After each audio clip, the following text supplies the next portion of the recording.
So what is a slide? A slide is going from one note to another note, either higher or lower. Let's say I have two notes that I want to articulate. I have the 5th fret on the G string and the 7th fret on the G string. So instead of picking both of those notes separately, or even, using two different fingers, you can get in between those notes via a slide.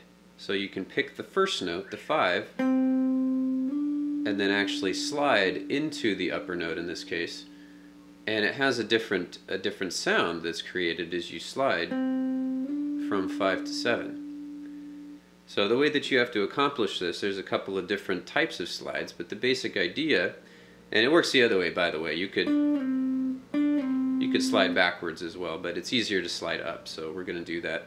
So if you pick your 5th fret G string, the idea is that you retain pressure on that note with your first finger, and you slide upwards. You have to pivot your hand and stop right at 7. So right against the fret. If you stop a little shy of the fret, you might lose volume, or you might lose the whole pitch, or it might buzz. So you're trying to get from A to B essentially as accurately as possible. So you have to get used to the distance of a slide. Now there's two types of slides. There's a pivot slide, which would be, in this case, I'm going to pivot from my original position.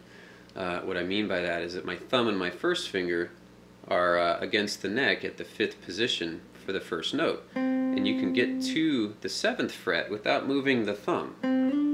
So the thumb is still where it was originally. You're actually using it as kind of a hinge.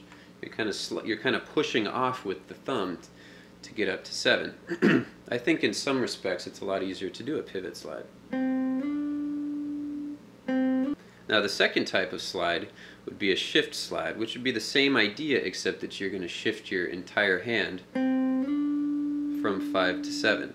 And depending on your grip, sometimes it's easier to do a shift slide. So to practice the slide, I think the best way is to just do one thing a lot. So if you're doing your 5th and your 7th, is really just practice one at a time. Try the pivot slide first, because that'll be a little easier. I always start with my thumb behind my first finger. You don't want to start with your thumb back here, because then you can't extend your hand any farther. So you want to have your thumb right against the first finger, and you can try to go up to 7 and see how that feels. Get used to sliding along the string like a trolley on the track. Basically that's what's going on, is that you're kind of almost pushing your finger up, and then you have to figure out based on feel and sound when exactly to stop behind 7.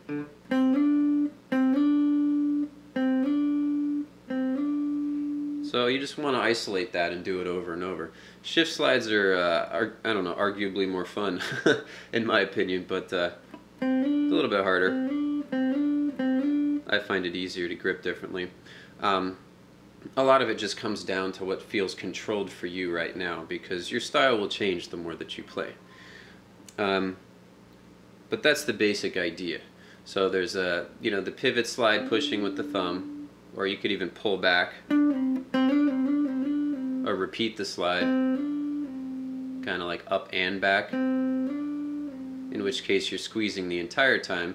It takes a little more training to be accurate with that.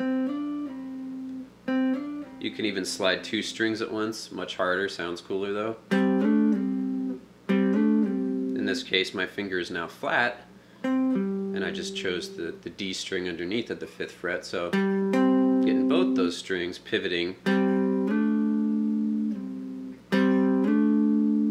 that's great training. That'll test how well you know it. People even slide full chords. It takes even more work because you're obviously squeezing harder, and there's a shape that's moving that needs to be entirely accurate.